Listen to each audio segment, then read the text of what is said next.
नरसिंह मेहता संवत 1470 में हुए। और नरसिंह मेहता का वचन क्या है? कर मन भजन नो व्यापार, हरि तारा नाम नो आधार। कर मन भजन नो व्यापार। और व्यापार धंधा चिंतन चिंता तो करते, लेकिन अब भजन का व्यापार करो।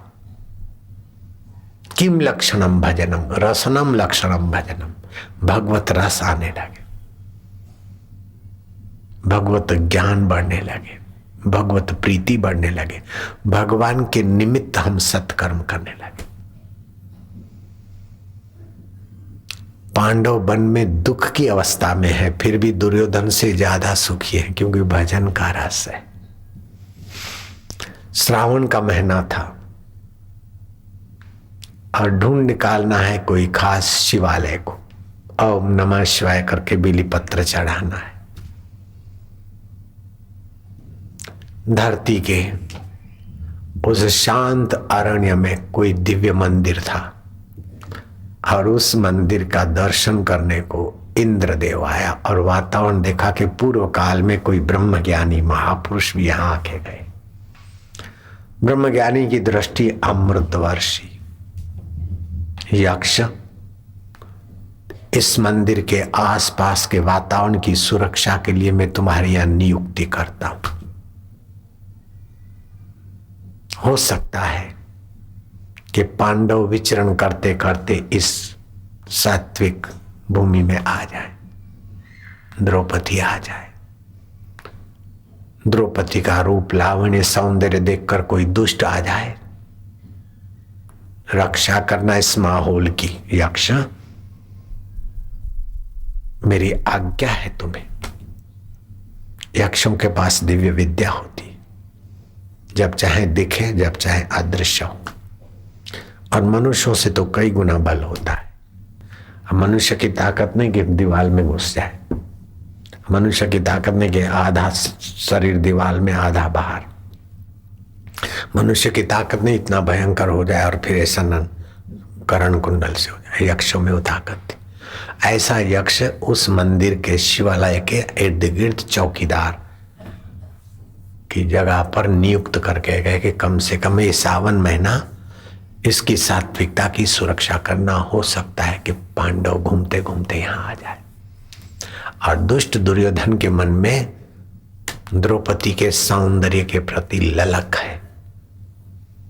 पांडव पूजा पाठ में रहे और द्रौपदी के साथ कुछ भी हो जाए तो इंद्र ने यक्ष की नियुक्ति कर दी।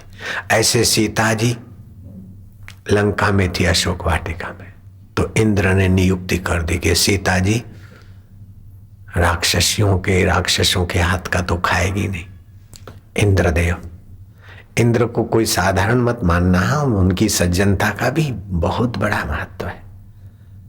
बड़े सज्जन हैं, भक्त वत्सल हैं, देवता उनका आदर करते। तो हम इंद्रदेव को छोटा क्यों मानेंगे? हम भी स्नेह करते इंद्र देवता को। यक्ष की नियुक्ति करके चले गए। घूमते घामते देवयोग से पांडव शिवालय की तरफ आए। दुर्योधन ने जो जासूस लगा रखे थे पता चला और दुर्योधन भी वहां पहुंचने की साजिश करने में सफल हो गया। अब क्या होता है? यक्ष तो सूक्ष्म रूप से निगरानी रखता है। जैसे सीआईडी वाले इस माहौल में बैठे रहे तो आप नहीं पहचान सकते कि ये हमारे माहौल में बैठे, हमारी सीआईडी कर रहे हैं, हमारे लिए सुरक्षा के लिए है, हमारी बात जानने के लिए आए हैं। आप नहीं पहचान सकते। अभी इसमें भी कुछ लोग बैठे हैं कि बापू क्या बोलते, माहौल कैसा है। ऐसे लोग भी बैठे होंगे और सुरक्षा के भाव से भी कोई बैठा होगा, हो सकता है। लिखा थोड़े रहता है कि हम फलाने।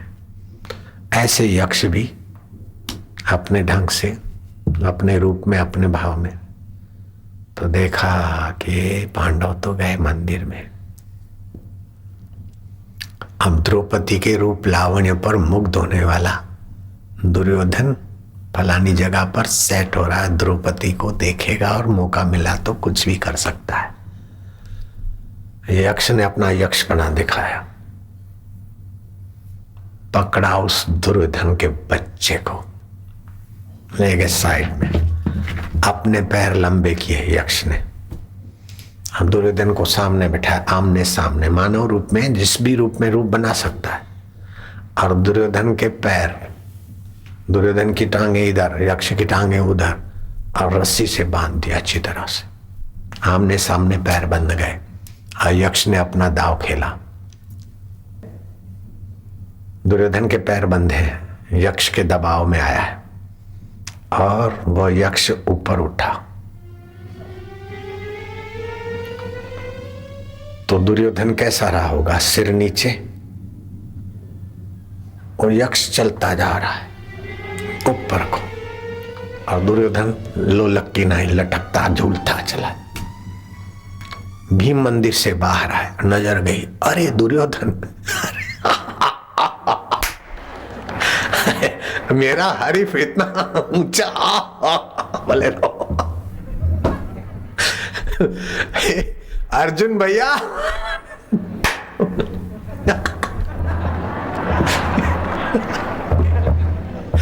भैया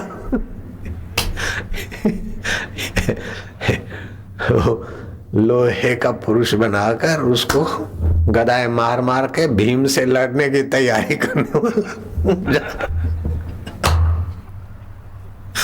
दोनों भाई खुल के हंसे और वो तो बेचारा यक्ष में तो कई दैविक ताकत थी, ऊपर जाए ऊपर जाए। इतने में देखा कि भैया बाहर आएंगे, पूजा कर रहे हैं, अभी बाहर आएंगे। देखा कि युधिष्ठिर महाराज बाहर आए और अपन यूं देखते रहेंगे तो उनकी नजर पड़ जाएगी, और वो तो दयालु है, वो बोलेंगे इसको बचाओ, यक्ष से बचाओ। भैया अपन नीचे देखें, महाराज जी प्रणाम है, और महाराज जी को ऊपर आंख उठा के नहीं देखते हैं, महाराज जी प्रणाम। युधिष्ठिर देखते कि नीचे देख रहे क्या है जमीन में। जमीन में क्या था कि उनकी नजर ऊपर न जाए, इसलिए नीचे देख रहे थे। लेकिन भीम भी कोई कच्चे तो नहीं है, बोले नहीं भैया ऐसे नहीं, नहीं फिर भी ऊपर सिर नहीं उठाते हो, धरती पे देखते ही प्रणाम कर रहे हो, महाराज जी है, क्या बात है। अर्जुन, अर्जुन का भी वही हाल। जवानों बराबर हो गया, उनके ऊंचा लटकवाडो नहीं। कृष्ण अटपटे हैं तो कृष्ण के भक्त भी कभी कभी अटपटे दिखते हैं। यहाँ भीम देखो अटपटा, अर्जुन अटपटा। नहीं नहीं, भीम क्या है, जरा ऊपर तो देखो। अब ऊपर युधिष्ठिर महाराज के तरफ देखे तो अंदर में जो कौतूहल था तो ऊपर नजर चली गई। भीम ने, अर्जुन ने ऊपर तो देखा लेकिन वहां चली गई नजर। युधिष्ठिर कहते हैं कि ये क्या हो रहा है भीम, ये क्या हो रहा है।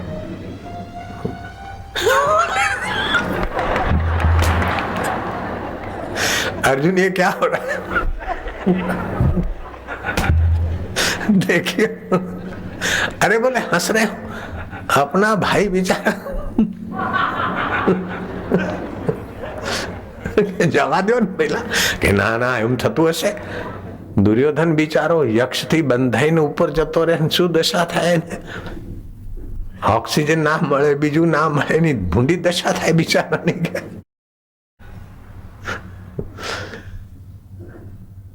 कुछ करो। बोले महाराज क्या करें, जो होता है, जो भगवान की मर्जी। बोले नहीं, जीव को पुरुषार्थ करना चाहिए, भगवान की मर्जी क्या। उद्यम साहस अपने सद्गुण के अनुसार, अपने अथवा अपना हितैषी या अपना आदमी कोई कष्ट में हो तो पुरुषार्थ करना चाहिए, जो भगवान की मर्जी। ऐसे बायला होके बैठने की जरूरत है क्या। युधिष्ठिर ने कहा, ये यक्ष, मैं युधिष्ठिर कह रहा हूं, तुझे इंद्र की दुहाई है, इंद्र का सौगन, अगर इसको ऊपर ले गया तो वहीं रुक जा। संकल्प में बल था, इंद्र की दुहाई मिली, यक्ष आगे नहीं जा सकता। अर्जुन ने कहा कि यक्ष तुझे इंद्र की दुहाई है, नीचे भी मत आ।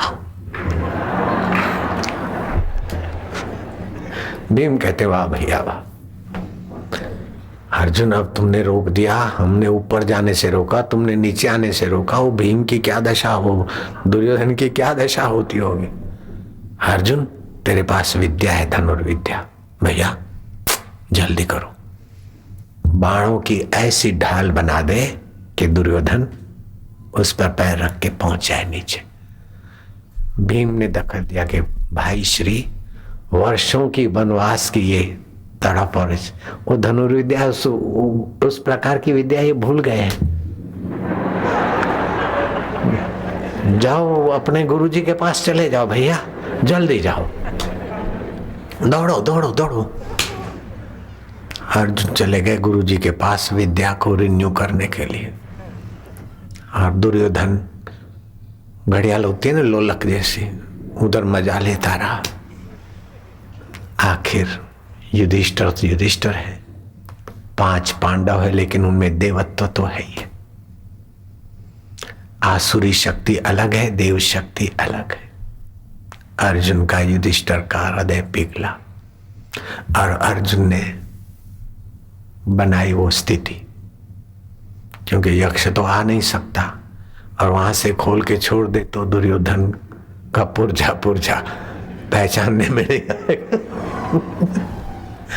यक्ष को बोले कि यक्ष तो संकल्प करके दुर्योधन को छोड़ दे, तो यक्ष तो कर दे, उसका तो बंधन था, वो खोल देता। अब फिर दुर्योधन कहां कहां पुर्जे पड़ते दुर्योधन के, देख लो। दुर्योधन ने दुष्टता की, लेकिन अर्जुन और युधिष्ठिर ने बाणों की ढलान बनाई। कथा कहती है कि दुर्योधन उन्हीं के सहारे उतर के आया और सीधा युधिष्ठिर के चरणों में गिरा। तो युधिष्ठिर कहते आओ सूर्योदय, अपने शत्रु के प्रति भी कुवचन न बोलने वाला युधिष्ठिर महाराज कितना ऊंचाइयों को छुए हुए है। ये आदि दैविक शक्ति है, मानवीय शक्ति, आसुरी शक्ति, लेकिन ये सारी शक्तियों का मूल तो परमात्मा ही है। युधिष्ठिर की महानता में वो मेरे आत्मा परमात्मा का